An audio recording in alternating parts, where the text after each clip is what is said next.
जहाँ तक लोग नेपोटिज्म या फैमिली जो भी डैड पे आरोप लगा रहे हैं, बेटे को ले आया सब जगह, अगर हमें कोई भी तरह की पावर की या ग्रीड होती या पोजीशन की भूख होती, हम यहाँ पे 20 साल 15 साल 10 साल पहले आ जाते हैं। और उस टाइम हमारे लिए केक वॉक था। आज हम 22 लोगों के बीच में लड़ रहे हैं और कंपटीशन आपको पता है इस टाइम पिछले 20 साल से कहीं ज़्यादा है। तो हम वेरी डेमोक्रेटिक वे में लड़ रहे हैं। नेपोटिज्म मोस्टली जब होता है जब आप अपनी पावर को अब्यूज़ करें और अपने फेवर में ले लें थ्रू अनएथिकल वेज। हम यहाँ पे डेमोक्रेटिक इलेक्शन लड़ रहे हैं और लोग डिसाइड कर रहे हैं। ये एक आदमी का शैतान जाग जाता है ऑपोजिशन का और हमें लगता है वही अभी एलिगेशंस डैड पे लगा रहे हैं और बिल्कुल बेसलेस है। डैड ने जब इसको टेकअप किया उस टाइम बहुत सारे बिजनेसमैन थे, बहुत सारे मंत्री लोग थे, बहुत सारे चीफ मिनिस्टर्स थे वेरियस स्टेट्स में। कोई आगे आया? नहीं आया। डैड आ गया है। एक वो पैनल है जो कोर्ट गया और अब इलेक्शन लड़ रहा है, और अब एक वो पैनल है जो इलेक्शन लड़ रहा है 3 साल कोर्ट ले जाने के लिए। ये तो मेंबर्स डिसाइड करेंगे उनको कौन सा पैनल चूज़ करना है। एक भी इनमें से किसी कैंडिडेट को चूज़ करके ले आए तो ये मुझे लगता है कि कोई बड़ी बात नहीं होगी। एक दिन यहाँ पे परमानेंट ऑब्जर्वर बैठा होगा, जैसे जिम खाना में परमानेंट बैठा हुआ है। आने वाले साल तक कोई बड़ी बात नहीं है, इसको ऑब्जर्वर ही चला रहा होगा और ये एक बहुत अच्छी इंस्टीट्यूशन है जो मुस्लिम्स के हाथ से निकल जाएगी। आदाब, नमस्कार। मैं फैसल और आप देखना शुरू कर चुके हैं न्यूज़ विला। आज हम बात करेंगे इस्लामिक सेंटर के चुनाव पर। आखिरी चरण में है, 11 तारीख को वोटिंग होनी है और हमारे साथ समर कुरैशी हैं जो डायनामिक पर्सनालिटी हैं, बड़े बिजनेसमैन हैं। हालांकि इनके विरोधी इन पर आरोप लगाते आए हैं कि जो फादर की लेगेसी है उनकी वजह से इनको चुनाव लड़ने के लिए कहा गया या मिला। तो तमाम आरोप हैं इनके ऊपर।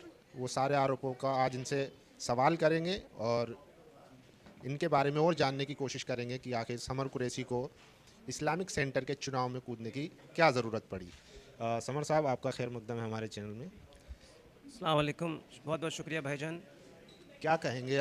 सबसे पहले तो जो चुनावी आखिरी चरण में है, लगभग आज 11 तारीख को वोटिंग होनी है, तो कैसी तैयारियां चल रही हैं मेंबरान के दरमियान? कहाँ तक रीच हो पाई है?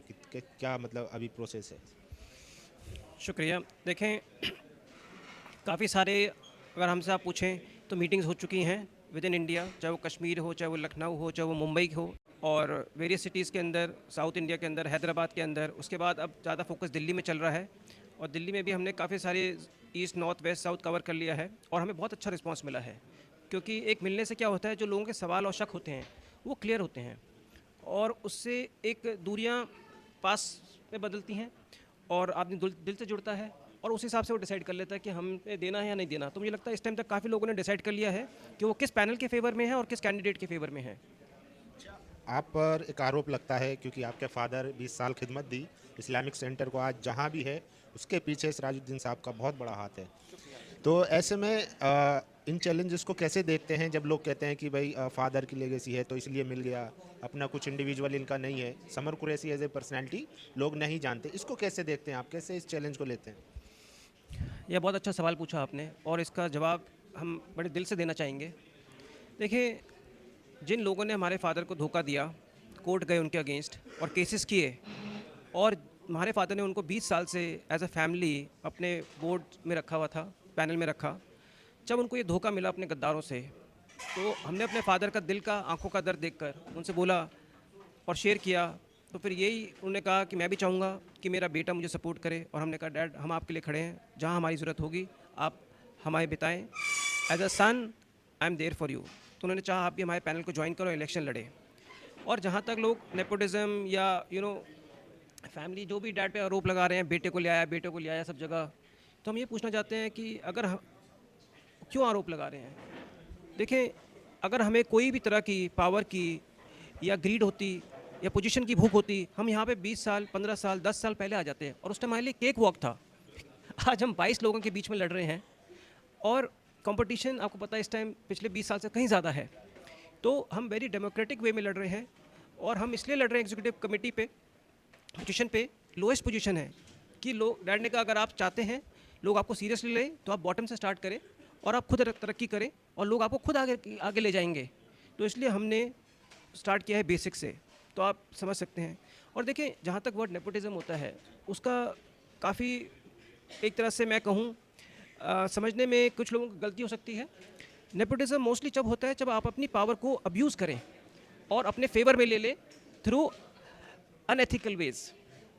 हम यहाँ पे डेमोक्रेटिक इलेक्शन लड़ रहे हैं और लोग डिसाइड कर रहे हैं, हम अपने आप खुद कोई अनडेमोक्रेटिक काम नहीं कर रहे। तो आई डोंट थिंक सो लोगों को नेपोटिज्म बोलना यहाँ पे कोई जस्टिफाई करता है।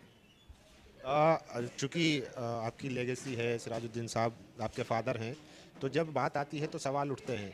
लोग पूछ रहे हैं कि पिछले 20 सालों में सिराज साहब ने जो इस्लामिक सेंटर के लिए सदर रहे, प्रेसिडेंट रहे, उसमें कोई ऐसा ख़ास वो कर नहीं पाए जो कौम के लिए करना था या कल्चर सेंटर के लिए करना था। उन्होंने सिर्फ अपना बिजनेस चलाया। इस सवाल को कैसे देखते हैं? क्या काउंटर कहेंगे उन लोगों के लिए जो लोग ये सवाल पूछ रहे हैं?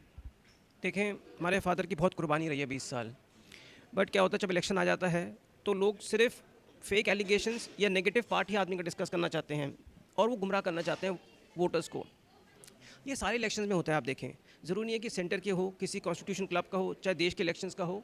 ये एक आदमी का शैतान जाग जाता है ऑपोजिशन का और हमें लगता है वही अभी एलिगेशंस डैड पे लगा रहे हैं और वो बिल्कुल बेसलेस हैं। डैड ने यहाँ पे बहुत काम किया है, बहुत सेक्रीफाइस किया। ये खंडर था और डैड ने जब इसको टेकअप किया उस टाइम बहुत सारे बिजनेसमैन थे, बहुत सारे मंत्री लोग थे, बहुत सारे चीफ मिनिस्टर्स थे वेरियस स्टेट्स में। कोई आगे आया? नहीं आया।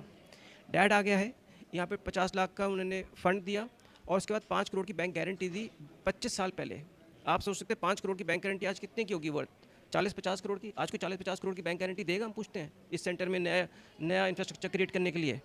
तो ये जो उन्होंने रिस्क लिया और बैंक गारंटी दी और बहुत लोगों से फंड्स लाए, बहुत आउटसाइड इंडिया वो फंड्स लाए जो उनको जगह जगह जाकर मिडल ईस्ट में डोनेशंस मिली इस सेंटर को आगे ले जाने के लिए। तो आप देखें, उनका इनिशियल बहुत सेक्रीफाइस था। उसके बाद यहाँ पे इन्होंने कितने प्रोग्राम्स लॉन्च किए, कितने एजुकेशन प्रोग्राम लॉन्च किए, कितने स्किल्स डेवलपमेंट प्रोग्राम लॉन्च किए, कितने बच्चे आज यहाँ से पढ़ के निकले हैं जिनका कैरियर बना दिया डैड ने। तो और अब उनका जो ड्रीम था कि इसको अब एक नया इंफ्रास्ट्रक्चर क्रिएट करना है एडिशनल, इसी एग्जिस्टिंग के अंदर बहुत स्पेस पीछे खाली पड़ी है, वहाँ पे लार्जर ऑडिटोरियम लाएं, कार पार्क लाएं और एक्स्ट्रा रूम्स लाएं और इसको भी अंदर से रेनोवेट करें, नए और रेस्टोरेंट्स खोले जाएं, यहाँ पे नई फैसिलिटीज़, चाहे जिम हो, मेडिकल सेंटर हो, बहुत सारी फैसिलिटीज़ खोली जाएं। ये डैड का ड्रीम पिछले 5 साल से था और जो पुरानी टीम ने इनको करने नहीं दिया। उनका मतलब बिल्कुल सिंपल था। अब दिखता है कि अगर सिराज भाई कर देते तो फिर क्रेडिट इनको मिल जाता। तो चाह रहे थे कि वो खुद करें। जो डैड का सारा प्रोजेक्ट फाइनल हो चुका था, जो फंडिंग की बात हो चुकी थी, काफ़ी लोग सपोर्ट कर चुके थे डैड को, कमिट कर चुके थे फंडिंग के लिए मिडल ईस्ट से, तो उनको सोचा कि वो करना चाहेंगे, इसलिए उन्होंने डैड को करने नहीं दिया। और इसलिए हम आए हैं और इसलिए ये पैनल आया है सारा कि वो डैड का जो ड्रीम अधूरा रह गया उसको पूरा करें और that was the main purpose. अच्छा, अभी थोड़ा विपक्ष पे सवाल ले लेते हैं जो आपके अपोजिट चुनाव में हैं, ओपोनेंट हैं, उन पर सवाल ले लेते हैं। लोग कह रहे हैं कि सलमान खुर्शीद साहब मेनली जो है कि उनकी 3 साल बाद एज ख़त्म हो जाएगी, वो 75 के हो जाएंगे। जो इस्लामिक सेंटर का कॉन्स्टिट्यूशन है वो कहता है कि 75 के बाद अब वो चुनाव नहीं लड़ सकते। तो क्या फिर से अगर मान लीजिए सपोज़ सलमान खुर्शीद जीत जाते हैं तो क्या फिर से 3 साल बाद चुनाव होगा या फिर से अदालत जाना पड़ेगा? जैसे हमने पहले देखा जो जिमखाना क्लब था वहाँ भी सियासत की भेंट वो चढ़ गया क्योंकि जो मेम्बरान थे आपस में लड़े और सरकार को मौका मिला जहाँ पे वो अपने अंडर उसको ले लिया। तो क्या एक इस्लामिक सेंटर जो कौम के लिए अच्छा हो सकता था, माइलस्टोन हो सकता था उनको ग्रो करने में, या ऐसा तबका जो पिछड़ा हुआ है या मुसलमानों के जो चैलेंजेस हैं उसका सोल्यूशन निकालने वाला ऐसा एक इदारा, एक इंस्टीट्यूशन, क्या वो सियासत की भेंट चढ़ जाएगा? क्या आप इसको कैसे देखते हैं? ये क्वेश्चन भी है आपका और इसमें कोई आंसर छुपा भी है आपका। और हमने एक ही बात कही कि यहाँ पे काफ़ी सारे पैनल लड़ रहे हैं। एक वो पैनल है जो कोर्ट गया और अब इलेक्शन लड़ रहा है, और अब एक वो पैनल है जो इलेक्शन लड़ रहा है 3 साल कोर्ट ले जाने के लिए। ये तो मेंबर्स डिसाइड करेंगे उनको कौन सा पैनल चूज़ करना है। अगर ये दोनों पैनल्स को दूर रखें और तीसरे चौथे किसी पैनल को चूज़ कर लें तो हम समझते हैं कि कोर्ट कचहरी का मामला आगे नहीं बढ़ेगा। और अगर इन्होंने इनमें से किसी को चूज़ करके ले आए या एक भी इनमें से किसी कैंडिडेट को चूज़ करके ले आए तो ये मुझे लगता है कि कोई बड़ी बात नहीं होगी। एक दिन यहाँ पे परमानेंट ऑब्जर्वर बैठा होगा, जैसे जिमखाना में परमानेंट बैठा हुआ है, और उसको आने वाले साल तक कोई बड़ी बात नहीं है, इसको ऑब्जर्वर ही चला रहा होगा और ये एक बहुत अच्छी इंस्टीट्यूशन है जो मुस्लिम्स के हाथ से निकल जाएगी। लेकिन अगर ऐसा होता है इन फ्यूचर तो जो कौम के लिए बहुत बड़ा नुकसान होगा, क्योंकि यहाँ से खासकर कौम के लिए या मुसलमानों के लिए या और भी अदर जो है माइनॉरिटीज़ हैं, उनके लिए यहाँ से बहुत कुछ किया जा सकता है, क्योंकि इसके जो मेम्बरान हैं वो दुनिया के टॉप क्वालिटी, चाहे ब्यूरोक्रेट्स हो, एडवोकेट्स हो या बिजनेसमैन हो, मतलब क्रीम जो है थिंक टैंक, वो लोग इससे जुड़े हुए हैं और जो वो बेनिफिट पहुंचा सकते हैं कौम को। अगर ऐसा होता है, ऑब्जर्वर आ जाता है इस लड़ाई में, तो क्या ये एक बहुत भारी नुकसान नहीं होगा? देखिए, आपने जो सवाल किया कि बाहर के जितने भी इंस्टीट्यूशंस हैं और बड़े बड़े दिग्गज लोग हैं, चाहे वो किसी कंट्री के प्राइम मिनिस्टर हो, प्रेसिडेंट हो, चाहे यू नो वो सिर्फ एक इंफ्रास्ट्रक्चर से नहीं जुड़ते, वो एक एड्रेस से नहीं जुड़ते, वो उसकी इज़्ज़त से जुड़ते हैं। और हमारे फादर यहाँ की इज़्ज़त रहे हैं और यहाँ की वो सोल है इस्लामिक सेंटर की। तो जब उनको पता चलता है कि ये सिराज साहब का है यहाँ पे प्रेसिडेंसी और इन्वॉल्वमेंट और इज़्ज़तदार लोगों से मिलना है, तो ज़रूर आते हैं। वरना उनके पास बहुत सारे सेंटर्स हैं, बहुत इंफ्रास्ट्रक्चर ग्लोबली है जहाँ पे वो जा सकते हैं, बट वो वहीं जाएंगे जहाँ पे उनको जाने से अच्छा भी लगे और इज़्ज़त भी बढ़े। अगर यहाँ की इज़्ज़त ख़त्म हो जाएगी तो देखना ये बड़े सारे लोग जहाँ यहाँ पे आना बंद हो जाएंगे और कोई बात नहीं, बड़ी थोड़े टाइम के बाद मेंबर्स भी आना बंद कर देंगे। और जो फिर यहाँ के जो ग्रीडी और हंगरी लोग हैं, जो यहाँ पे सियासत करना चाहते हैं या जो सिर्फ यहाँ पे पोजीशन चाहते हैं, वही इंजॉय कर रहे होंगे at the cost of membership money.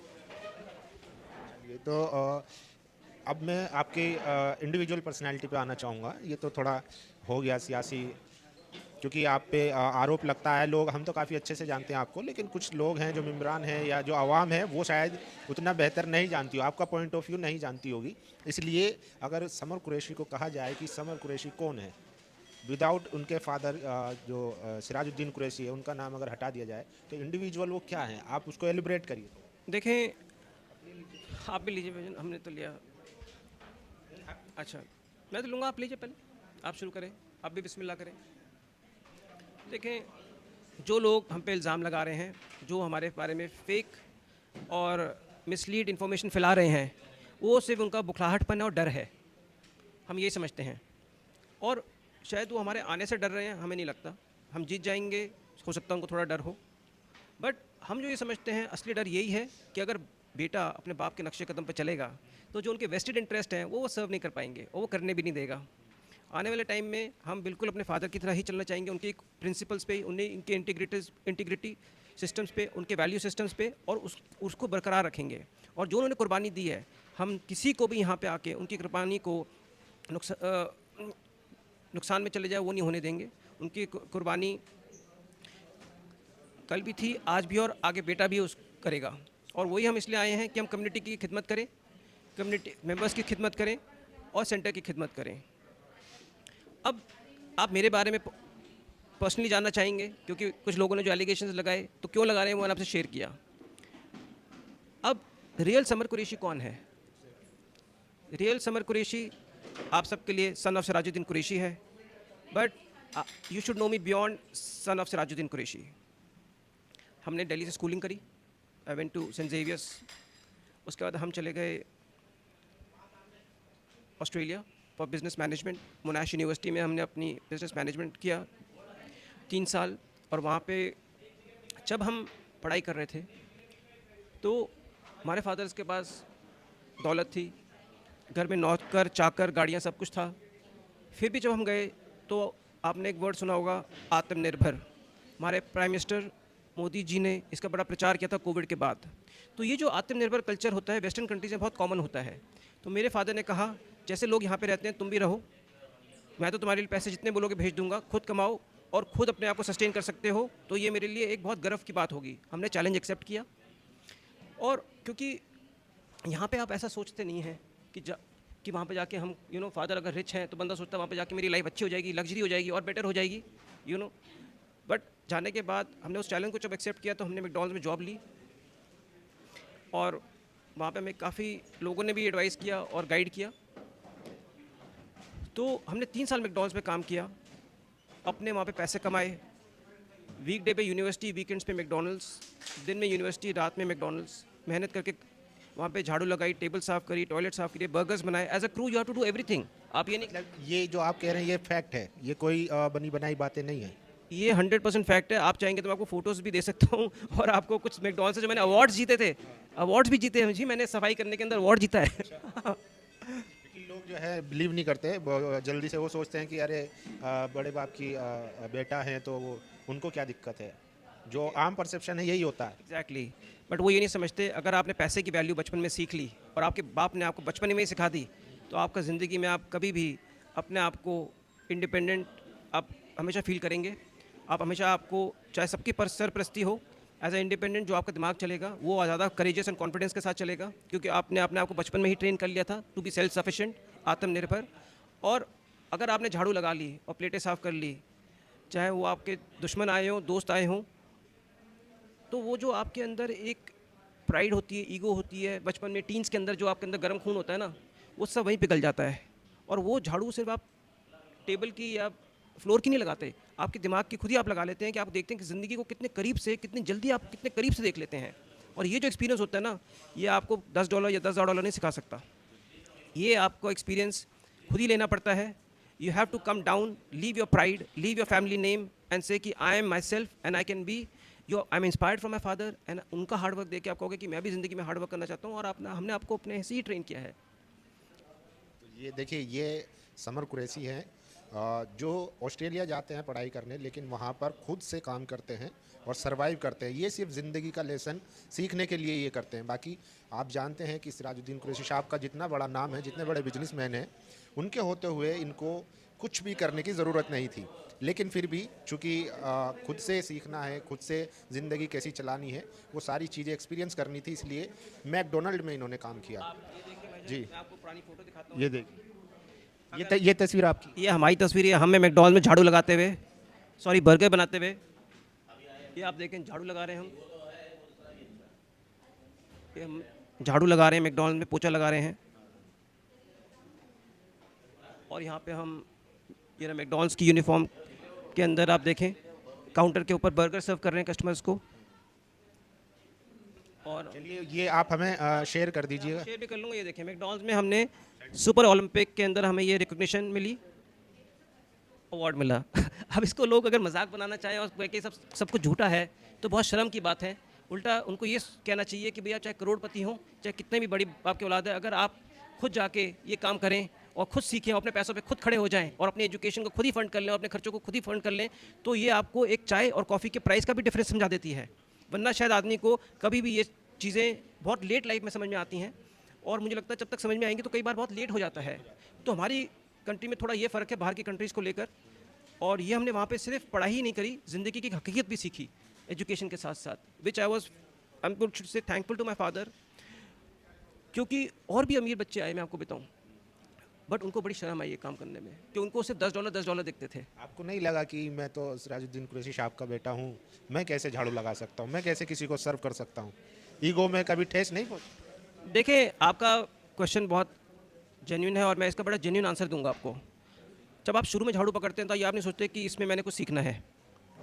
आप सोचते हैं यार सब डैड ने बोला, वहाँ के आसपास लोगों ने बोला, थोड़ा कल्चर है तो ट्राई कर लेते हैं। और हमने सोचा था ट्राई करेंगे और इसको 15 दिन में छोड़ देंगे। क्योंकि वहाँ पे हमें क्या हुआ, जब हमने जॉब के लिए अप्लाई किया तो उन्होंने रिजेक्ट कर दिया। तो हम रोज़ जाते थे मैकडॉनल्ड्स, तो मैनेजर को लगा शायद हम बड़े गरीब फैमिली से हैं और इसलिए ये रोज़ आता है जॉब पूछने के लिए अब कब मिल रही है। तो उसने हमें जॉब ऑफ़र कर दी। तो हमने कहा यार हमें जिसकी चीज़ मना किया तो उसको एक्सेप्ट कर लेते हैं और फिर डिसाइड करेंगे। तो हमने उसने कहा रात की जॉब है 11 से 4। तो हमने कहा ठीक है, क्योंकि हम ज़्यादा दूर नहीं रहते थे, आधे घंटे की वॉक थी, तो उस टाइम हमारे पास तो गाड़ी वाड़ी थी नहीं, बट हमने कहा वॉक करके हम जॉब कर लेंगे। जब पहले हमने जॉब करी तो उसने हमें बहुत झाड़ा फर्स्ट डे। कह रहा आपको पता है $10 की कीमत, आपने जो 2 घंटे का काम था 1 घंटे में किया। आप कह रहा मैं आपको सिखाता हूँ कि आप 1 घंटे का काम 1 घंटे उससे कम में कैसे कर सकते हैं। That was the learning. उन्होंने ट्रेनिंग मैनुअल निकाले और हमें ट्रेनिंग करना सिखाया, पहला step. Then I realized it is not about the job, it's about the training. अगर आप छोटे काम को छोटा देखेंगे ये आपकी छोटी नज़र है, बट अगर आप छोटे काम में कुछ सीखने को देखेंगे ये आपकी बहुत बड़ी नज़र है और बहुत लॉन्ग टर्म में आपको पे करेगी। तो उससे जो हमने सीखा, हमने पूरे 3 साल दिल से काम किया और एज इसको इंस्टीट्यूशन मान के काम किया। चलिए, तो देखिए, ये समर कुरैशी हैं जो खुलकर आपके सामने अपनी बात रखी, किस तरीके से काम किया। और चुनाव एकदम अपने आखिरी मरहले में है, 11 तारीख को वोटिंग होनी है। तो हम तो यही कहेंगे कि सभी लोगों को सुने, सभी लोगों को देखें और सोच समझकर बहुत ही सटीक अंदाज में एनालिसिस कर कर अपना वोट दे, क्योंकि ये एक ऐसा इदारा है जहाँ से कौम का, उम्मत का बहुत फ़ायदा हो सकता है अगर सही लोगों के हाथों में जाता है। और अगर गलत लोगों के हाथों में जाता है तो फिर जिम खाना जैसी हालत होने में उसको टाइम नहीं लगेगा। बाकी आप लोगों की पूरी चर्चा पर क्या राय है, अपनी राय ज़रूर दीजिए।